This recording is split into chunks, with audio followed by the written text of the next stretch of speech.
La Liga a officiellement commencé et notre club bien-aimé, les FC Barcelone, jouera ce soir face à Valence aux alentours des 20h dans un stade très compliqué, Mestalla, un stade avec une atmosphère très chaude. Et les Barça aussi qui arrivent avec une atmosphère un peu négative, notamment la défaite contre Monaco 3-0 et aussi certains joueurs qui sont censés être inscrits alors qu'ils ne sont pas inscrits à la Liga, donc seront indisponibles pour jouer ces matchs face à Valence.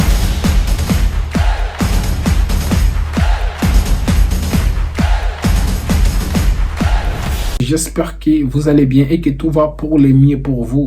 Vous êtes sur la chaîne Soccer Time avec Adams. Aujourd'hui, première vidéo avant match de la saison. Les grands Barça jouent ce soir face à Valence dans un stade très compliqué, Mestalla, un stade avec une atmosphère très chaud, un stade avec de l'ambiance. Ça va être très compliqué. Les Barça aussi qui arrivent avec une atmosphère un peu négative, vu qu'il y a des joueurs qui sont censés être inscrits avant ces matchs face à Valence, mais ils ne se sont pas fait inscrire finalement. Ils vont rater ces matchs face à Valence au nom de Dani Olmo, Alex Valle, Gérard Martin. Ce sont les joueurs qui sont censés être inscrits. Ils ne se sont pas inscrits. Maintenant, devrons-nous nous inquiéter parce que Dani Olmo sera absent lors de ces matchs? Je dirais plutôt non. On ne devrait pas s'inquiéter pour ça parce que moi, je ne voyais pas Dani Olmo être titulaire même s'il était déjà inscrit. Mais ce qui m'inquiète un peu, c'est que les Barça a dépensé tout cet argent et jusqu'à présent, les joueurs n'ont pas été inscrits. C'est quelque chose qui m'inquiète un peu. Même si quand même ils essaient de nous rassurer qu'il sera inscrit la semaine prochaine. Il y a Hansi Flick qui a fait sa conférence de presse en nous faisant croire qu'il n'est pas prêt physiquement. À un moment donné, arrêtez de jouer avec nous. Je sais que ce sont les instructions de la part de Laporta, mais tu ne peux pas nous faire gober que oui, Dani Olmo n'est pas prêt physiquement alors que Pedri qui revient de blessure là, il ne s'entraînait pas depuis là, il a recommencé à peine l'entraînement. Lui, il sera convoqué pour ces matchs et que Dani Olmo qui n'était même pas blessé, Dani Olmo qui est en forme et vous allez nous faire croire que ces joueurs, il n'est pas prêt physiquement. Il faut seulement nous dire qu'il n'est pas inscrit. Moi, je sais qu'il n'est pas inscrit. C'est justement ça. Parce que Dani Olmo, il est en pleine forme. C'est pas un joueur qui était blessé. Il est revenu des vacances depuis. Il est venu au Barça, ça fait déjà quelques jours. Il s'est entraîné. Il s'est préparé physiquement. Donc, on ne peut pas gober tous ces conneries-là. Ensuite, il ne faut pas jouer les jeux de Laporta parce que Laporta, lui, c'est un menteur, nous tous on le sait. Bref, et maintenant, allons dans les vifs du sujet. Quel sera les 11 que Hansi Flick va aligner face à Valence? Personnellement, je vais vous donner mon 11 que je vais voir Hansi Flick aligner. Et n'hésitez pas aussi en commentaire de me dire quel est le 11 que vous préférez. N'hésitez pas à me dire ça en commentaire. Et quels seront les objectifs de ces matchs pour le Barça. Avant de commencer d'abord, n'oubliez pas surtout de liker la vidéo. Ça m'aide énormément, ça me soutient de ouf. Donc ça ne vous coûte rien, seulement une seconde. Likez la vidéo. Les matchs face à Valence à l'extérieur, ça a été toujours très compliqué et Hansi Flick arrive quand même avec une petite pression parce qu'il avait perdu face à Monaco. Beaucoup de gens sont tombés même sur Hansi Flick ces jours-là. Oui, ça recommence, la catastrophe, tout ça. Il arrive quand même avec une petite pression. Vous connaissez déjà, les médias catalans sont très toxiques. Même Xavi Hernandez, l'enfant de la maison, ils ne l'ont pas laissé tranquille. C'est pas quand même un coach allemand qui va venir, ils vont le laisser tranquille. Non, là, ils vont essayer de trouver toutes choses négatives pour rendre l'atmosphère très compliquée encore.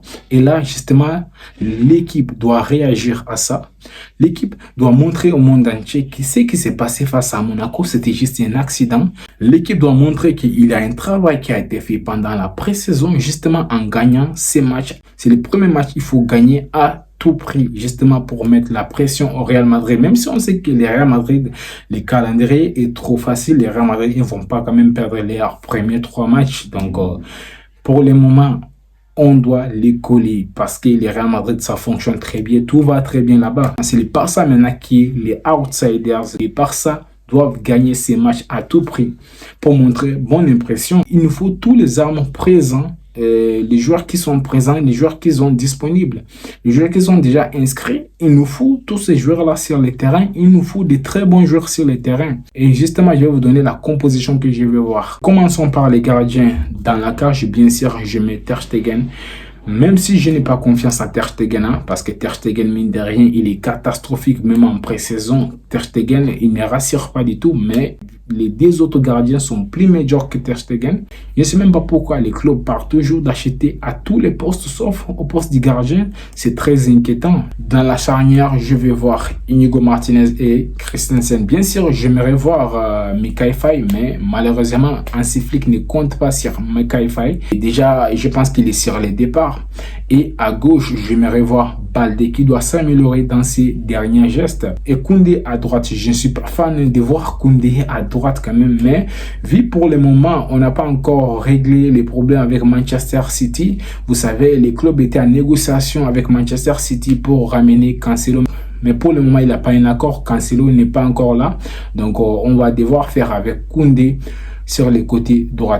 En double pivot, je mettrais plutôt Casado et Gundogan. Oui, j'aimerais voir aussi Marc Bernal, mais on ne peut pas aligner des gamins en double pivot. Il nous faut quand même un joueur expérimenté comme Gundogan. On a vu face à Monaco, ça allait en cacahuète parce que les deux joueurs là sont très jeunes.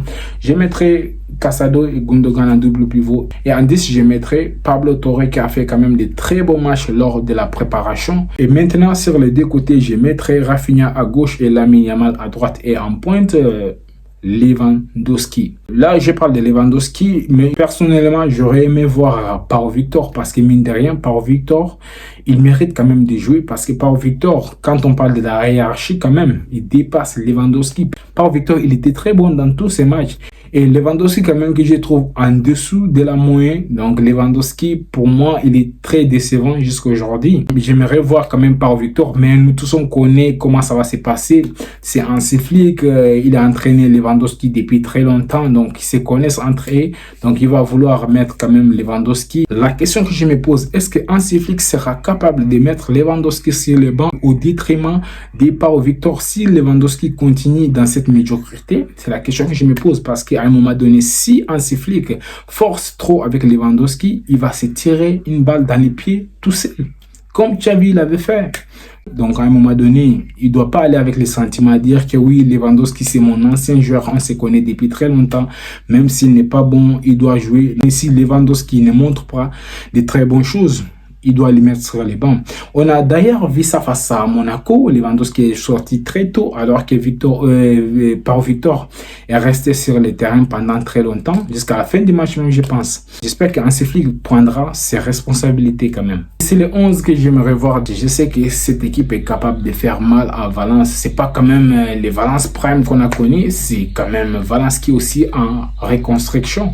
Donc, cette 11 quand même, ils sont capables de battre cette équipe de Valence en attendant les joueurs qui devront être inscrits. En attendant aussi peut-être des potentiels recrues, on ne sait jamais, peut-être le Barça va recruter quelques joueurs. Maintenant, l'objectif de ce match, c'est de gagner. Nous ne regardons pas la manière. Peu importe la manière, il faut gagner ces matchs. La manière viendra au cours de la saison. Hansi Flick va travailler avec les joueurs petit à petit. Donc la manière viendra après. Mais il faut gagner ces matchs à tout prix, histoire de mettre la pression au Real Madrid. Même si on sait qu'ils aussi ne vont pas perdre, mais il faut gagner à tout prix ces matchs. Et mon pronostic dans ces matchs, je vois les Barça gagner 3-1 parce que je vois une équipe qui sera en réaction par rapport à ce qui s'est passé face à Monaco. Je vois une équipe motivée. Je vois des joueurs quand même qui seront motivés, histoire de montrer au coach qu'ils méritent de jouer, ils vouloir chercher plus de temps de jouer. Donc, je vois les Barça s'imposer 3-1. Donc, les amis, c'était tout pour aujourd'hui. Et merci beaucoup pour le soutien. N'hésitez pas à me dire en commentaire vos avis. Je lirai tous vos commentaires. Et surtout, n'oubliez pas de liker la vidéo. C'est très important pour moi. On se retrouve à très bientôt. Merci beaucoup pour les soutiens.